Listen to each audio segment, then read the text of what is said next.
Hey folks, a few days ago, I put out a video saying you could ask me anything and I'd respond in a video. So here we go. You guys had some great questions. Let's dive in. Question number 1 comes from D Masty T on YouTube. They ask, why did you become a singer, songwriter, musician? The short answer is because I get really bored really easily. I've been a number of things over the years. I've been a butcher. I've done general contracting. I worked at a funeral home. Built cabinets, fine carpentry, and it seemed that every time I mastered a skill, I would get bored at my job, which is a me problem. I recognize that. But I got bored at my jobs, and songwriting and music is something that has never gotten boring to me. So that's why I do it. Question number 2 comes from A Song in Her Heart from YouTube. She asks, how did you get to where music was your full-time job? And do you have tips for doing that? I slowly but surely developed a system where I could make my entire living off of music. And it happened slowly by doing tracks for friends, and then other people on Facebook started reaching out and asking me to do tracks for them, recording in my studio. And it happened very gradually. And maybe 2.5 years ago, I was working out of my van doing construction. I had, just a set of debolt tools. I was doing trim carpentry and whatnot. 3 days a week, I had enough work for 2 days a week in music. And then soon it was 3 days a week in music and 2 days in carpentry, and then 4 and 1. And then one week I was like, well, I don't even have to do this anymore. And I was like that, a full-time musician. But it took me 15 years to accomplish that. I don't really have any tips for you on how to do that. The best thing I can say is find what you're good at, figure out how you can get paid to do it, and do that thing as much and as often as you can. But everybody's journey and skill set is so unique that I can't really give advice on that. From Facebook, Dawn Stutzman says, where do you see yourself in 5 years? I don't really know. I try to set directions rather than goals. And what I wanted in a music career was to be able to feed my family and pay the bills with music, and to be home for breakfast, lunch, and supper. And so I've accomplished that. So I feel like anything past that is just gravy. Anything I accomplish from here on out is just cool. I'm satisfied with my life. I hope just to be doing more of what I love more successfully. I'd love to have a number 1 song on the country charts, like in actual major, a big song. But I don't know. I set directions instead of goals. And typically what happens is your direction surpasses your goal. So I don't try to set a 5-year goal. Judy Hawk from Facebook asks, I feel that you're of Amish religion. If so, does that restrict what you can do in your musical entertainment? I'm not Amish. I go to a sawed-off Mennonite kind of a church, Tuscarora Valley Chapel, and it doesn't really restrict what I can do in my musical entertainment. I think some people wish I would behave myself a little better. Someone one time told me, why can't you just have a prison ministry and build cabinets on the side instead of doing full-time music? But I'd say I limit myself in my own mind more than other people limit me. And no, my church does not limit what I can do in music.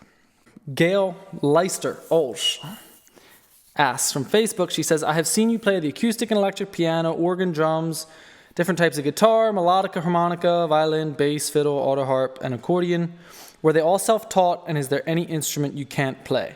Yeah, I can't play most things. I don't do any woodwinds. I don't do steel guitar. I'm not a fiddle player. I can play a tune on a fiddle, but I don't record fiddle anymore. I was mostly self-taught. I took about 3 lessons in piano, and I got frustrated and quit because they were trying to teach me to read notes, and I'm not very good at that, and I was always quicker at learning by ear. Now I kind of wish I'd be better at reading notes. I can read, a vocal score. I can read enough to sing 1 note at a time, but I can't read a piano score where it's, 17 notes at once and read 4 measures ahead like some of my friends can.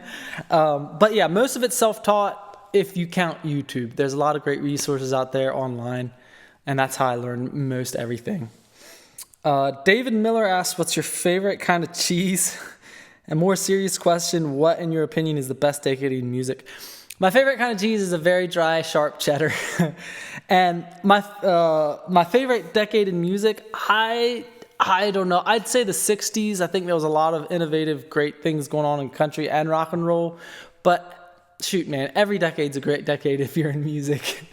Carol Cummings on Facebook asks, what's the most rewarding part of creating music for you? The most rewarding part of creating music for me is creating music. A lot of this stuff I would do regardless, if you watched it or not. I just love making music. Now, I probably wouldn't do as many videos, but I'd still fly my drone. I'd still get up and write songs. I'd still play, guitar a lot. But the process is what is rewarding for me. And it has to be, because as a musician, if you want to be a full-time musician, you're going to go through a lot of lean years where you're barely making ends meet. And if you're not happy with just the creation, if there's something else that you're going for, if it's some kind of ego trip for you to get on stage in front of people, that's not gonna sustain you through the hardship of becoming a full-time musician. Roger Nearhood says, what was the best thing you did in your life to get to where you are now?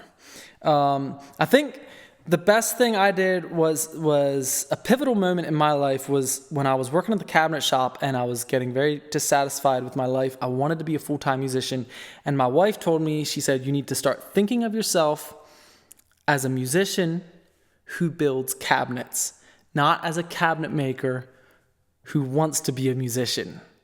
And that was a very powerful statement, and something that I've gone back to multiple times, because the way you think about your career really impacts your actions in small but important ways. So I think the most important thing, or the best thing I've done, is set goals and decide that this is what I'm going to do and this is who I'm going to be, and there is no plan B, and go for it.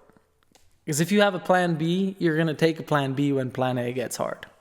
And I credit my wife for that.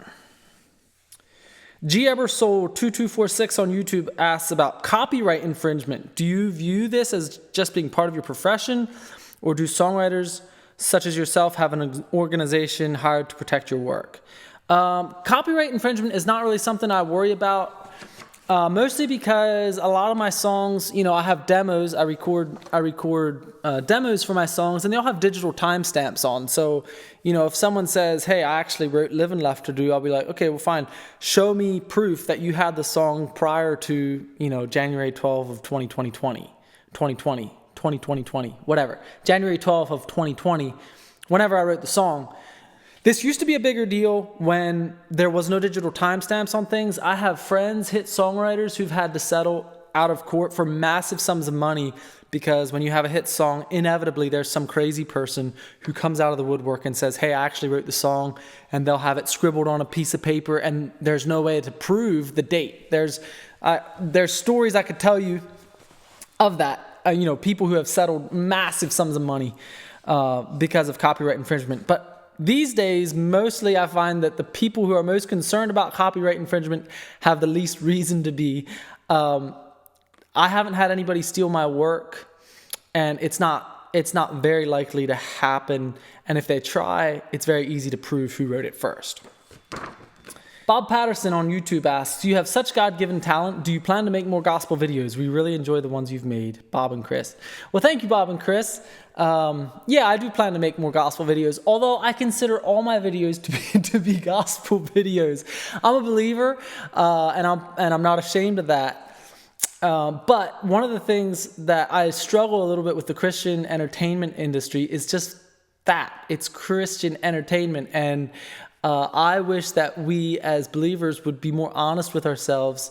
Sometimes we just want a funny man to say a funny story and sing a funny song. We don't need a Jesus juke everything. And so, we wouldn't ask a Christian shed builder, for instance, to only build sheds for churches and hospitals and schools. They would be allowed to build for, whoever. And for some reason, when it comes to the arts, we have a different standard for that. I think my relationship with God comes out in everything that I do. So they're all gospel videos, Bob.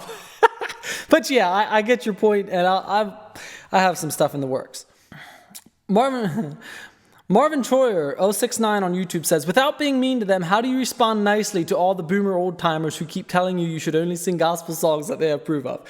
Well, Marvin, I just showed you how, and I don't think of them as old time boomers, and most of them have my best interest in their hearts. Most of them don't say it out of a spirit of meanness, and so I try to keep that in mind and respond likewise. I'll get a little snarky now and then, but I try to be nice.